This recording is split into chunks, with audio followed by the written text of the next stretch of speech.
The late afternoon sun hovered low above the Los Angeles skyline, painting the entire neighborhood in warm layers of gold and mellow orange. It was the kind of California sunset David Beckham loved. Quiet, calm, almost meditative. A soft ocean breeze pushed through the palms lining the private street of the upscale community, rustling the leaves in a gentle rhythm that usually offered him the kind of peace he rarely found anywhere else. But today, something felt wrong. The moment he stepped through the side gate leading into his backyard, the peace vanished. Boom, boom, boom. The bass thundered through the ground like a minor earthquake. Beckham froze for a moment, eyebrows shooting upward. The water in his pool rippled violently with every beat blasting from the house next door. The music wasn't loud, it was absurdly loud. The kind of loud that made conversation impossible. The kind of loud that made walls vibrate. The kind of loud that turned a peaceful luxury neighborhood into a chaotic street party. He let out a slow, tired exhale. David had just returned from a long afternoon workout. Nothing too intense, just a few drills, a run, and some stretching. But even the light sessions left his body asking for a shower and a quiet hour of rest. That was exactly why he had bought this house years ago. A place to disappear into silence whenever he needed to. But clearly the new neighbors had not received that memo. He walked toward the fence dividing his backyard from theirs. The closer he got, the louder the pounding EDM became, the kind of relentless party music that felt like someone hammering against the inside of his skull. When he reached the fence, he peeked over. The house next door, owned by a newly moved-in couple from Texas, had transformed into a miniature festival. There were giant speakers pointed directly at his property. Smoke rose thick from a barbecue grill. Beer bottles clinked, people shouted, a man jumped into the pool cannonball style, splashing water everywhere.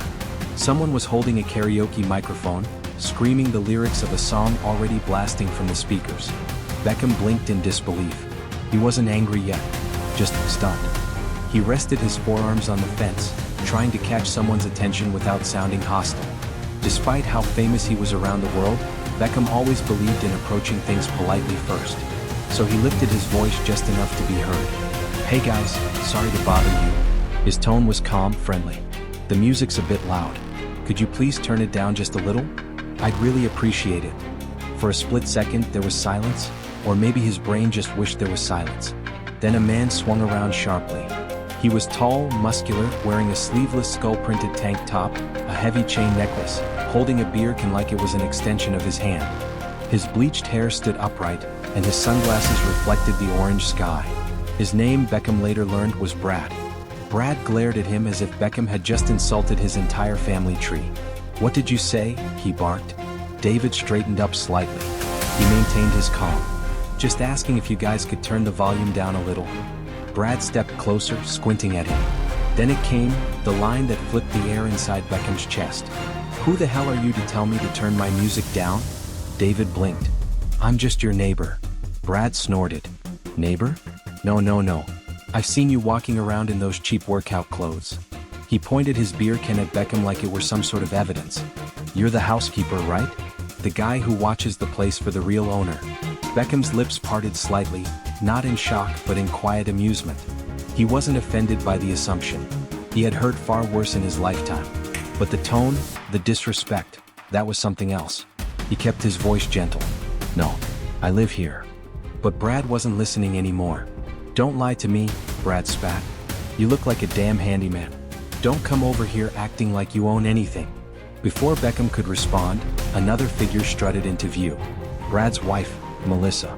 Tall, immaculate makeup, hairstyled in soft Hollywood curls, wearing an expensive-looking robe over her swimsuit. She held a wine glass and wore a smile that wasn't a smile. It was the practiced smirk of someone who thought they were above everyone else. Melissa tilted her head. "Honey, why are you wasting time talking to the help?" A few people around them burst into laughter. Beckham's jaw tensed just barely. He kept his gaze steady, refusing to escalate. "I only asked kindly. That's all." Melissa rolled her eyes dramatically. "This is LA. We party here.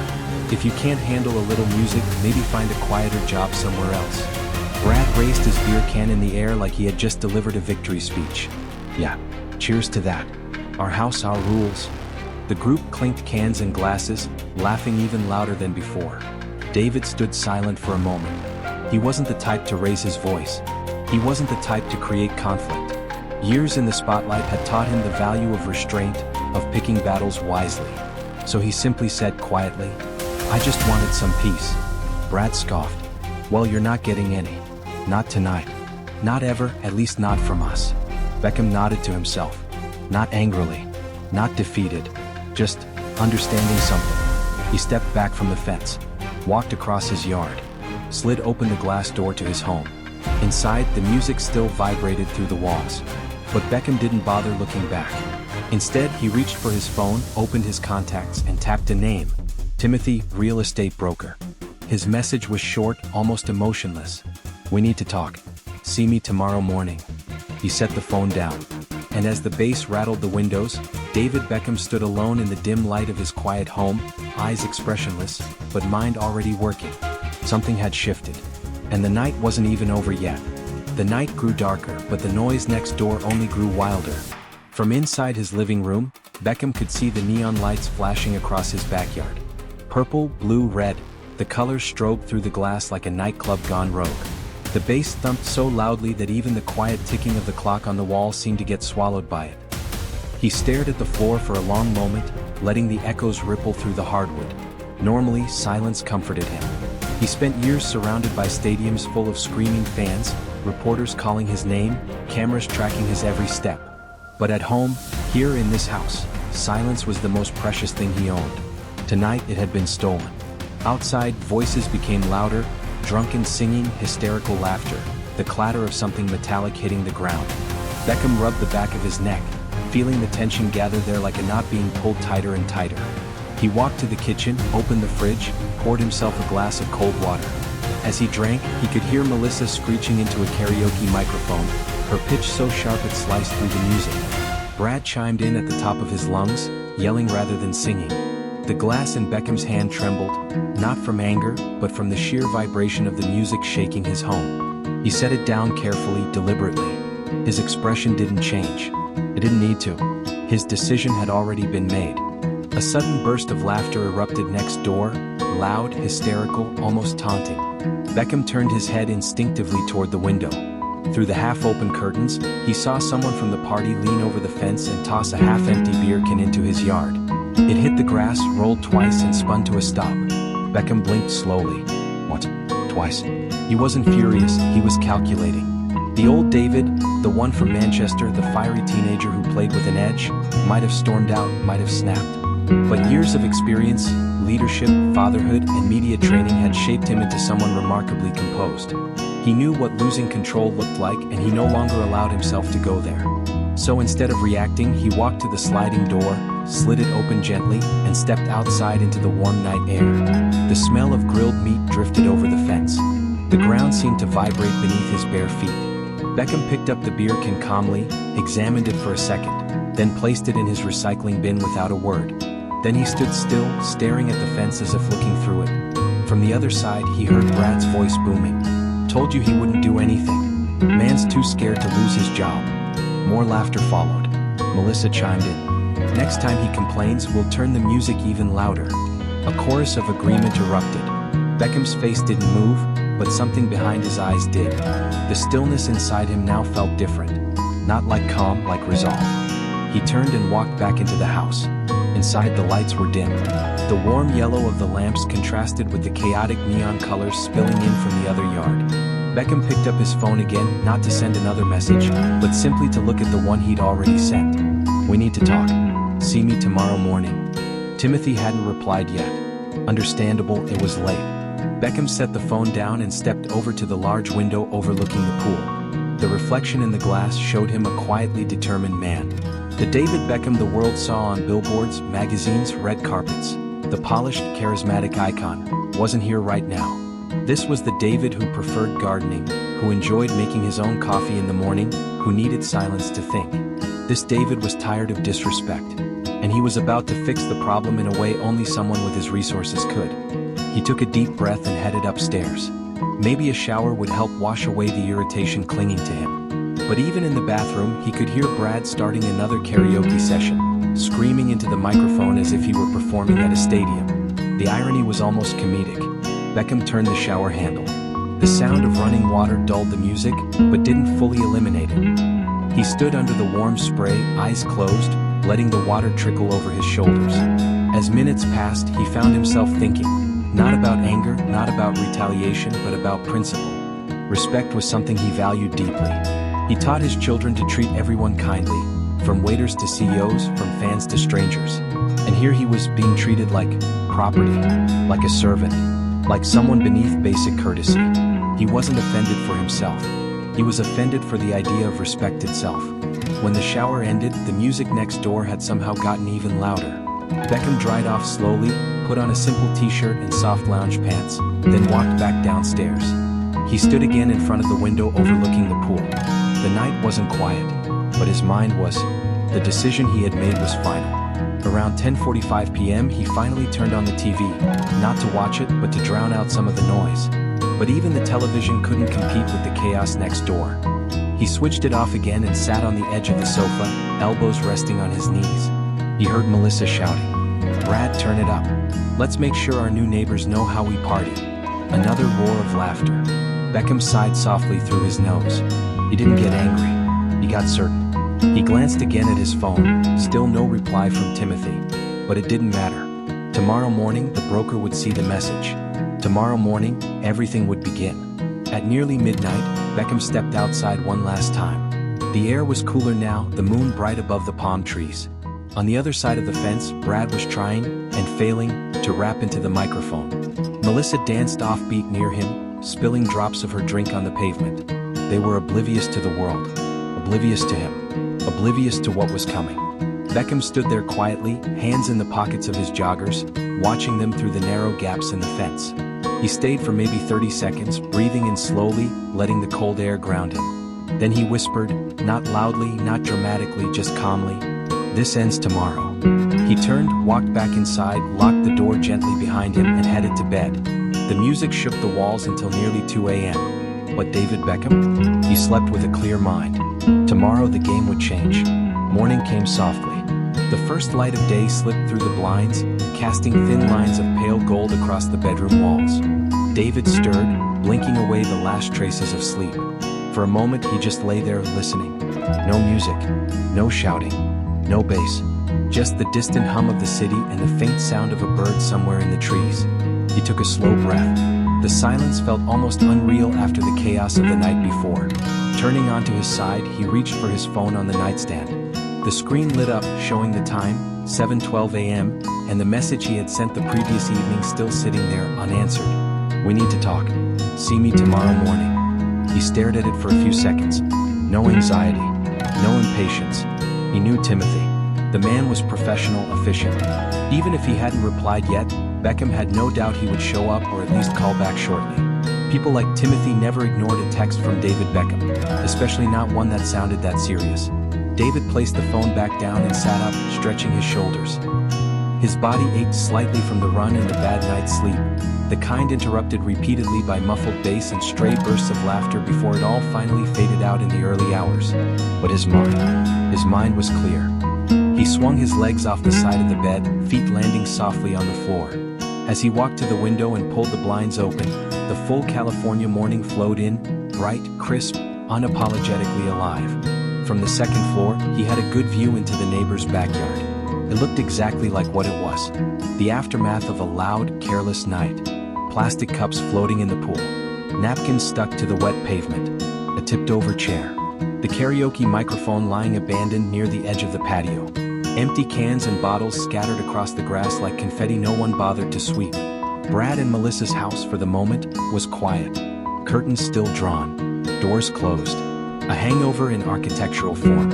Beckham watched the scene without a smile, without a frown, just with that same quiet observance he'd always had. On the pitch, he analyzed spaces, angles, movements. Off the pitch, he analyzed people. And what he had seen from his neighbors told him everything he needed to know. They weren't just noisy. They weren't just wild. They were careless about everyone but themselves. He let the blinds fall back into place and headed toward the bathroom. Downstairs, the house greeted him with the familiar comfort of routine. The faint scent of wood. The echo of his footsteps on the floor. The kitchen bathed in soft daylight. He filled the kettle with water, set it on to boil, and prepared coffee with the same simple precision he used for free kicks. Grind, measure, pour, wait. As he moved around, he thought about words. The words Brad had used.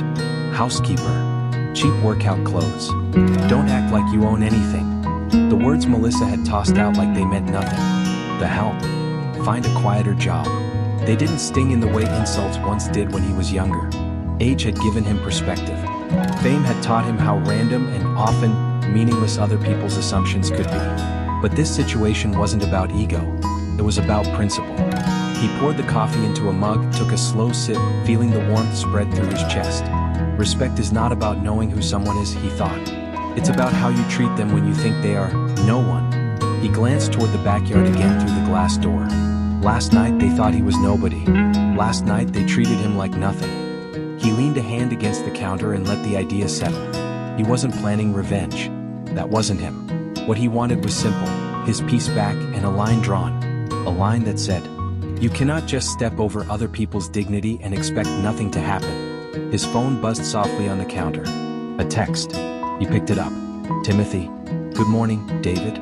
Just saw your message. I can swing by late morning if that works."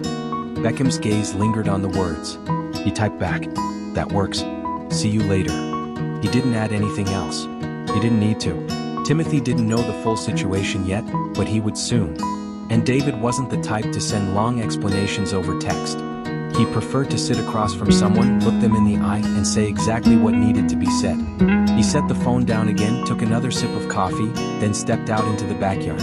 The air felt fresher than the night before. The sky bluer. The soundscape, finally, belonged to nature instead of subwoofers.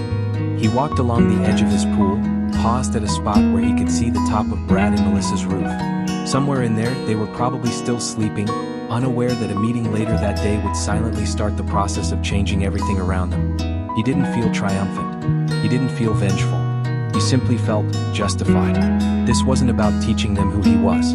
He didn't care if they recognized him as David Beckham, the football icon.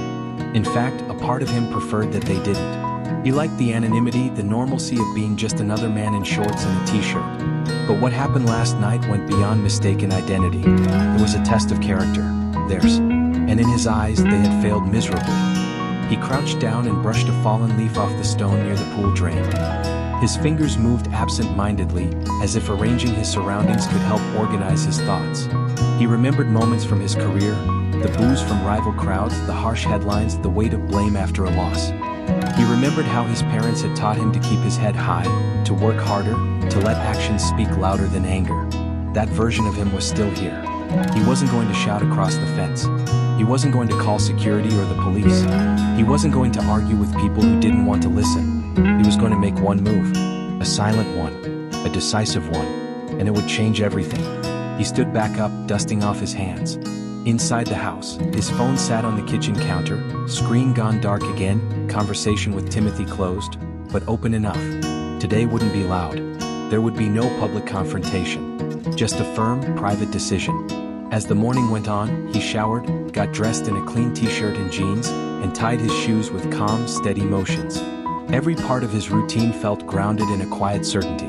He glanced at the clock. Still time before Timothy arrived. He opened the sliding door again, stepped out one more time, and leaned against the railing, eyes scanning the horizon beyond the walls of the community, the distant outline of the city, the suggestion of mountains far away. Life had taught him that money doesn't define worth. He had met rich men with empty souls and poor men with more dignity than any billionaire. So this wasn't about flexing power. It was about drawing a boundary, one that said, "You crossed the line with the wrong person, not because of who I am, but because of who you chose to be." He closed his eyes for a moment, listening, not to the absence of noise, but to the quiet presence of clarity. Then he pushed himself off the railing and headed back inside.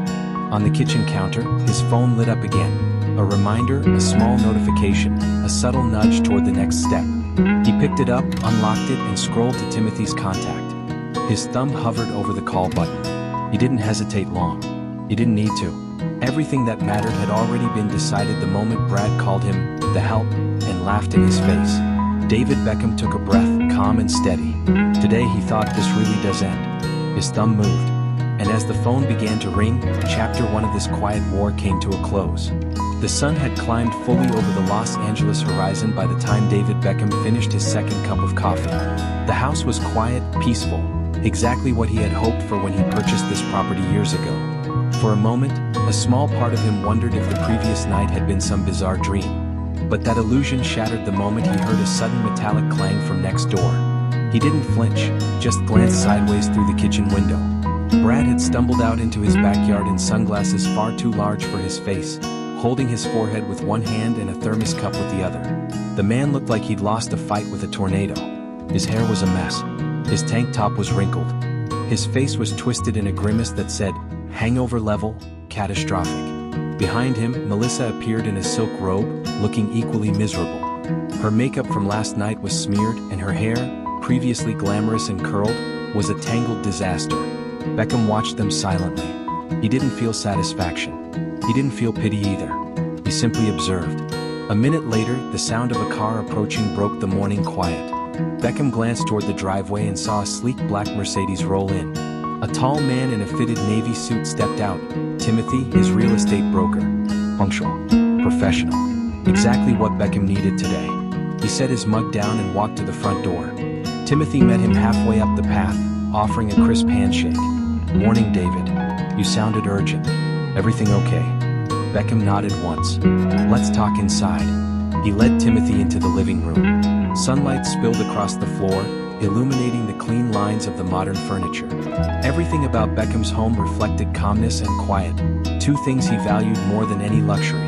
Timothy took a seat on the leather sofa while Beckham remained standing near the window, arms crossed lightly. "What's going on?" the broker asked. Beckham didn't waste time. "I want to buy the house next door."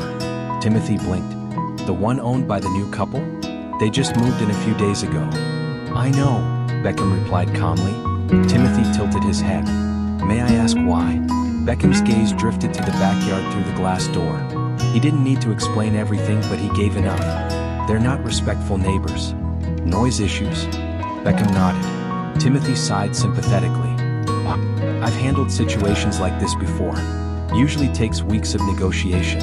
They'll want to stay or demand a reasonable market price." "Not a problem." Timothy blinked again. Beckham turned to him fully, voice steady. "I want that house. I'm willing to pay above market. I don't want complications." The broker studied him, understanding the seriousness behind the calm expression. "All right, I'll initiate contact today." Beckham nodded once more. And that was it. Decision made. Process activated. No anger. No drama. Just action. As soon as Timothy left, Beckham slipped into a more comfortable routine. Watering the plants on the patio, skimming the pool surface, tidying up a few leaves that had blown in overnight. Simple tasks that helped him clear his thoughts. He didn't hear anything from Brad or Melissa for almost an hour. No yelling, no music, no clattering. But when the silence broke, it broke hard. He heard the click of a speaker turning on. Then the familiar thud of bass. Not as loud as the night before, but definitely loud enough to send a message. Beckham looked sideways. Melissa was at the patio table, tapping her foot, sunglasses covering half her face. She didn't look at him directly, but the smug tilt of her chin said everything. Brad emerged behind her, holding a karaoke microphone again. Not again, Beckham thought. But this time, instead of starting a full party, Brad raised the microphone like a megaphone. "Hey, housekeeper man." Beckham froze mid-step. A slow breath escaped his lungs. Brad continued. "Still mad we partied all night? Lighten up." Melissa laughed, sharp, grating. "We're just having fun. You should try it sometime." Beckham didn't respond. He didn't even move. He simply stared at them with a blank expression that made it impossible to tell what he was feeling. Brad shrugged and turned the music up one more notch. Not enough to violate community rules, but enough to be petty. Beckham turned away and went back inside. He wasn't going to argue. He wasn't going to react. The solution was already in progress. Around noon, Timothy called. Beckham answered immediately. "I spoke with them," Timothy said. "They're interesting." Beckham arched a brow. "How so?" "Well, I made an initial offer at 20% above market value. Not even a counteroffer." Brad laughed and said. Timothy paused. Beckham waited. "He said he'd only sell for an outrageous number, basically double the value." Beckham didn't blink. "Accept it." There was a silence. "Are you sure?" "Accept it." Timothy exhaled, chuckled lightly. "All right. I'll sign the preliminary agreement and send the contract over." Beckham nodded and hung up. Outside, Brad and Melissa were still lounging, still occasionally laughing too loud, still behaving like the neighborhood prepared to orbit around them. But their kingdom of noise would not last long. Hours passed. By late afternoon, the sun began to set again, painting the sky in soft pinks and oranges. Beckham sat beside the pool, staring at the water's surface. It rippled gently in the breeze. Peaceful. So peaceful. And yet, from next door, "Oh, let's go, baby." Brad's voice echoed across the yard as he attempted another karaoke run. Beckham closed his eyes for a second. The irony was almost cinematic. Today of all days, after he had already decided to solve everything quietly, they were unknowingly digging themselves even deeper into the hole of their own arrogance. His phone buzzed. It was a text from Timothy. "Everything is official." They saw it. "You're now the owner of the house next door." Beckham exhaled slowly. Not satisfaction. Not revenge. Just closure. Minutes later, he stood, slipped on a pair of sneakers, and walked calmly toward the gate that led to the front yard. The sky was darker now, and the soft glow of the porch lights reflected off his face. He walked next door and rang the doorbell. Inside, he heard shuffling, loud, stumbling footsteps, a door slamming, some muttered curses. Then the door flung open. Brad stood there, shirt half tucked, sunglasses still on despite the fading light. "What do you want?" he snapped. Before Beckham could speak, Melissa appeared behind her husband, arms crossed, eyes narrowed. "Oh great, the housekeeper again." Beckham held their gaze patiently. "I'm here for the keys." Brad blinked, then laughed. A deep, mocking laugh. "Keys? To what? Our house? Are you drunk?" Melissa snorted. "Yeah right. Like you bought this place." Beckham didn't raise his voice. "Your agent and mine finalized the sale. I own this house now." Brad stared. Melissa's smirk faded. "You're lying," she whispered. Beckham reached into his pocket and handed them the official document folder, stamped and signed. Brad snatched it, flipped through the pages, his confidence collapsing with every line he read. His face drained of color. Melissa covered her mouth. Wait, no, this can't be real." Beckham remained still, expression unreadable. Brad swallowed hard. Who the hell are you?" David Beckham looked at him with steady, patient eyes, not angry, not triumphant, just truthful. "I'm your new neighbor." He paused. "And the owner of this house." Silence collapsed over the doorway like a final curtain. Brad slowly, shakily extended the keys. Melissa turned away, face burning red. Beckham accepted the keys with a polite nod. No arrogance, no snark, no victory speech, just dignity. Then he said one final thing, and it was so quiet, so honest, that Brad's shoulders fell as if someone had lifted a mirror in front of him. "Respect isn't about who someone is. It's about who you are." And with that, Beckham turned and walked away, leaving the couple standing in their doorway, defeated not by volume but by their own reflection. He returned to his yard just as the sky faded into twilight. The world was quiet again. So, finally peaceful.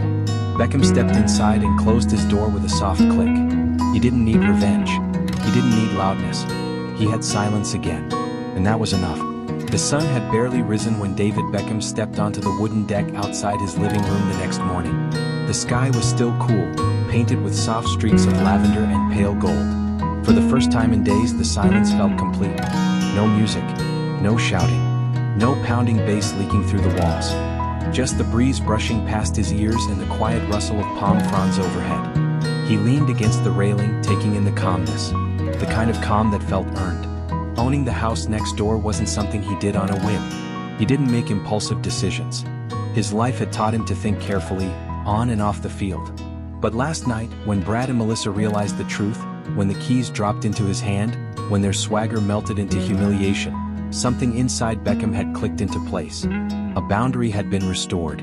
Yet he knew deep down, the story wasn't finished. People like Brad and Melissa didn't accept humiliation quietly. Not instantly. Not without a final attempt to claw back their pride. And Beckham expected it. He wasn't angry. He wasn't anxious. He was simply aware. He took a sip from his mug, the warmth spreading through his chest as the cool morning air brushed his face. The world felt balanced again. Until it didn't. Because the moment he stepped inside, he heard it. A loud metallic crash from next door. Followed by voices. Sure. Agitated. Beckham closed his eyes for a brief second, let out a breath, and placed his mug down on the counter. It was beginning. At 8:42 a.m., the knock came. Not polite. Not hesitant. More like someone trying to break down the door with sheer stubbornness. Beckham opened it. And there stood Brad, still wearing the same wrinkled tank top from last night, eyes bloodshot, breath tinged with alcohol and bitterness. His posture screamed anger mixed with injured pride.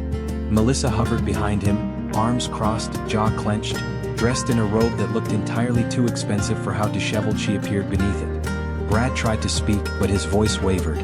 You think you're clever, don't you? Beckham simply stared, saying nothing. Brad stepped forward, too close, jabbing a finger at Beckham's chest. What kind of rich jerk buys someone's house just because he can't handle a little noise? David's eyes hardened, not visibly but subtly, the way a calm lake reacts when a stone is thrown into it. "Step back," he said quietly. Brad didn't. Melissa's voice sliced in. "You humiliated us. You tricked us. You." Beckham raised a hand gently. "I didn't trick you. Your agent negotiated. You agreed. You set the price." Melissa's cheeks flushed red. Brad sputtered, "We didn't know it was you." David met his eyes. "Who I am is not relevant." He paused. "How you treat people is." Brad's expression twitched between anger and shame. The anger won. "We want the house back," Brad barked. Beckham blinked once. "It's not for sale." Brad's face turned bright red. "What kind of psycho stunt is this? You can't just buy people's houses to punish them."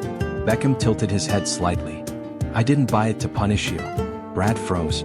Melissa frowned. Even the air went still. Beckham continued. "I bought it so I could have the peace you refused to give." For a moment, Brad had no comeback. Then his voice rose to a roar.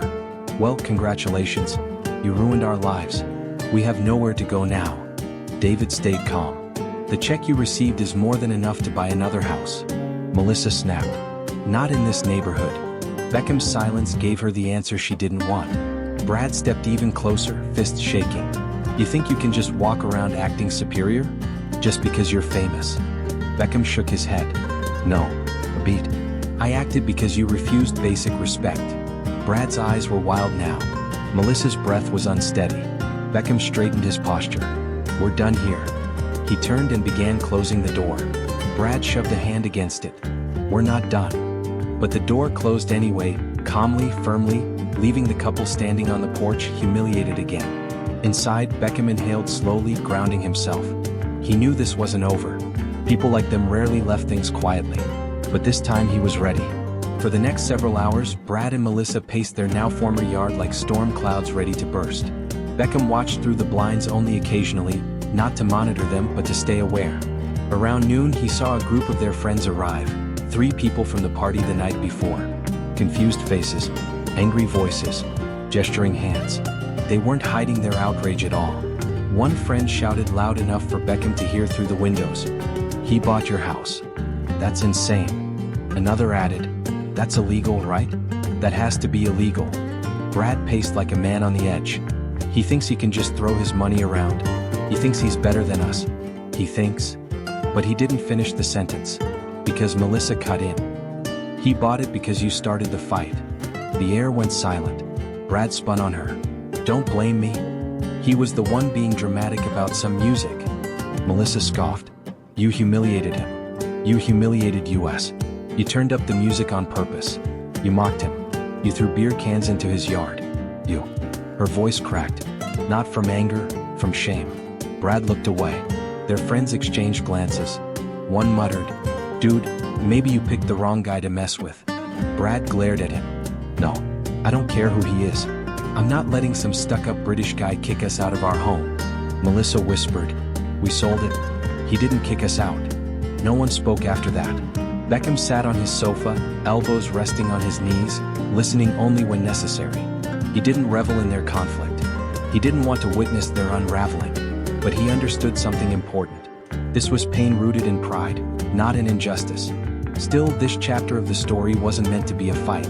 It was meant to be a transition. He stood, walked to the door and stepped outside.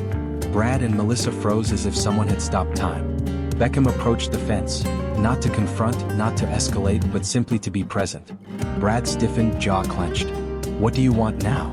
Beckham spoke with steady calmness. "You'll need to move your things out by the end of the week." Brad's face twisted. "We deserve more time." Melissa echoed him. "A week isn't enough." David nodded. "Then take 2." They both blinked. Brad frowned. "Why?" Beckham didn't lift his voice. "Because I'm not here to hurt you." Melissa swallowed hard. Beckham continued. "But I am here to have my peace." Silence. Pure, heavy silence. Brad stepped back, the fight draining from his eyes. Melissa looked at the ground. The storm was ending. Not with screams.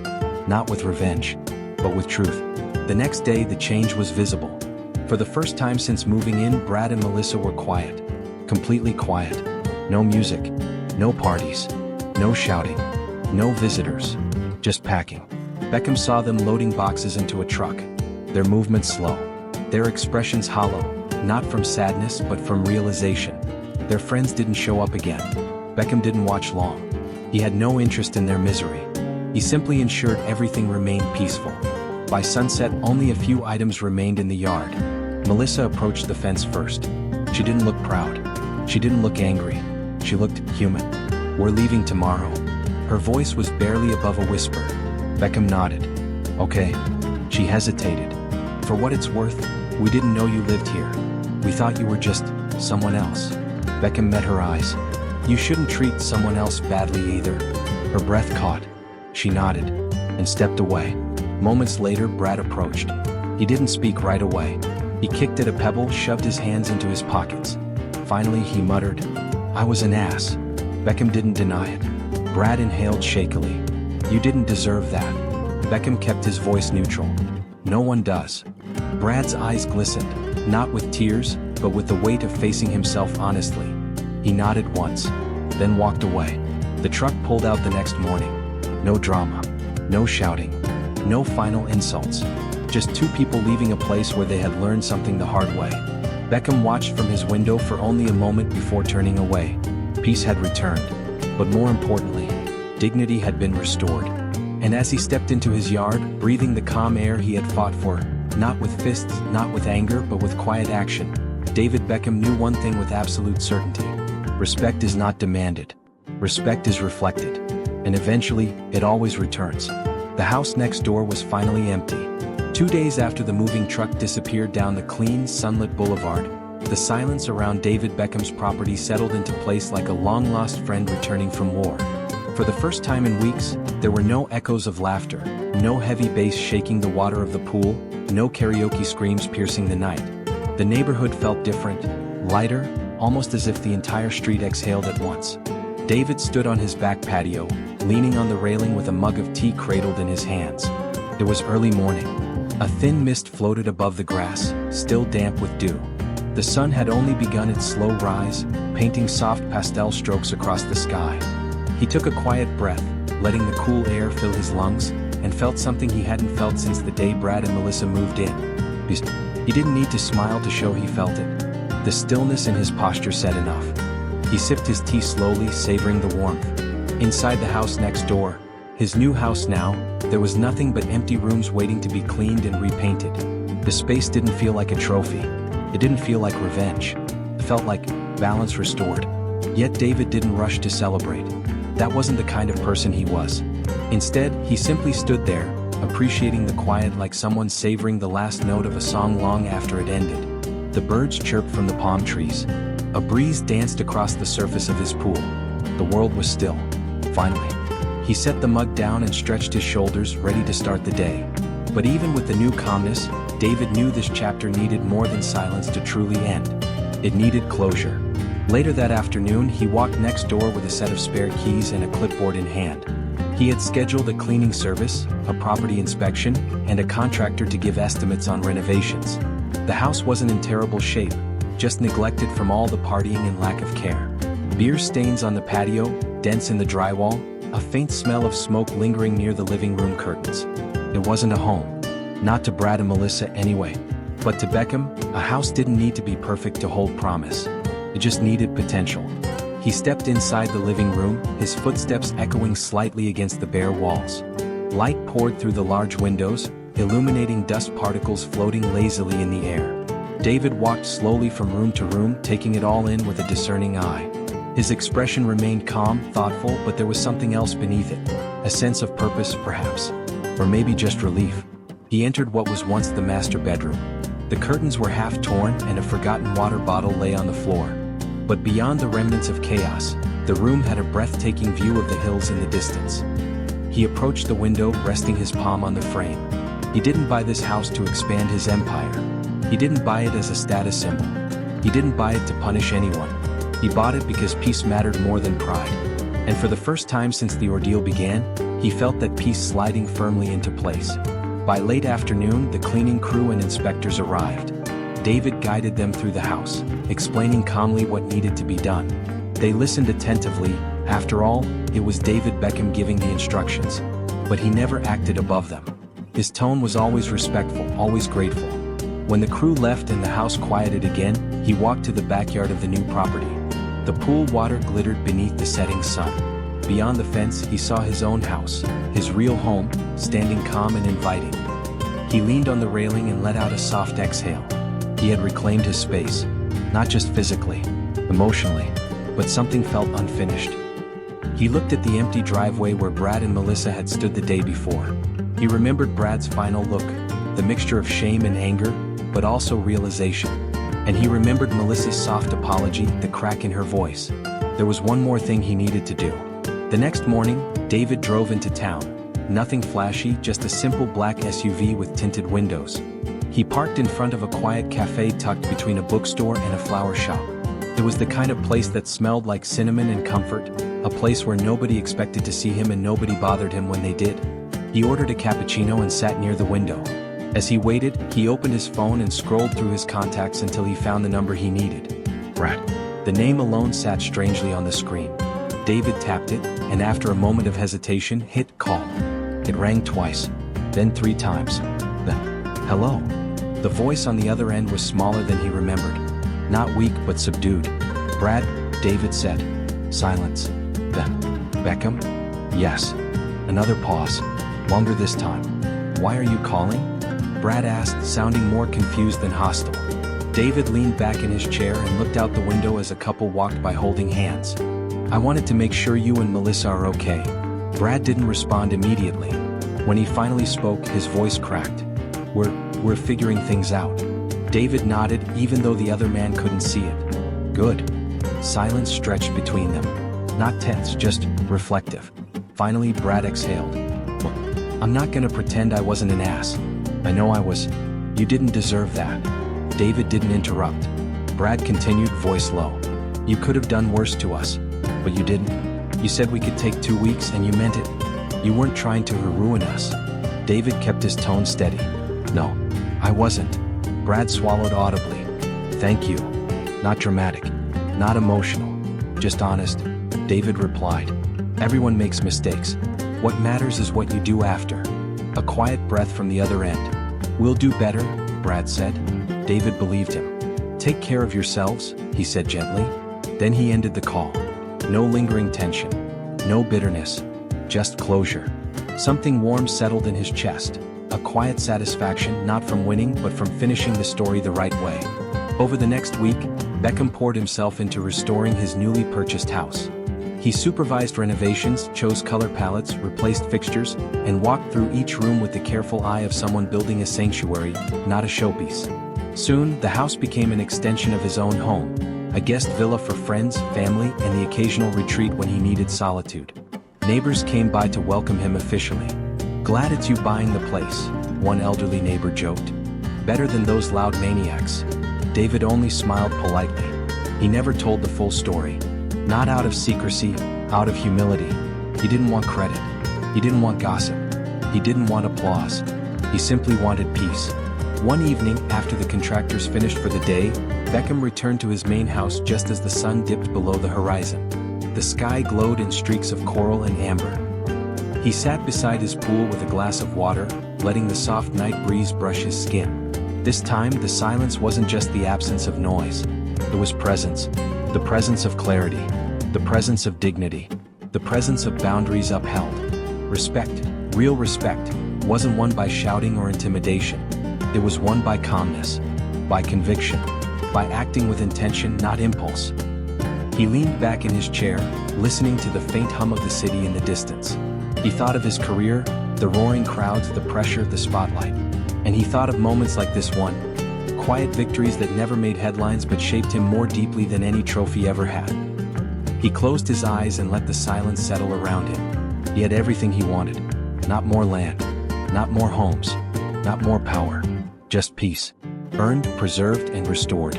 Hours later, the stars appeared, scattered across the California sky. Beckham stayed out longer than usual, enjoying the fresh air. A soft rustle from the palm trees whispered a kind of satisfaction he couldn't put into words. This chapter, unexpected, chaotic, frustrating, and strangely meaningful, had ended exactly how it needed to. Not with noise, with quiet. And in that quiet, David Beckham found something richer than victory. The reminder that respect isn't something you demand. It's something you reflect. And in time, it returns to you. He stood, walked inside, and locked the door gently behind him. The house was silent. And for the first time in a long time, he felt completely at home.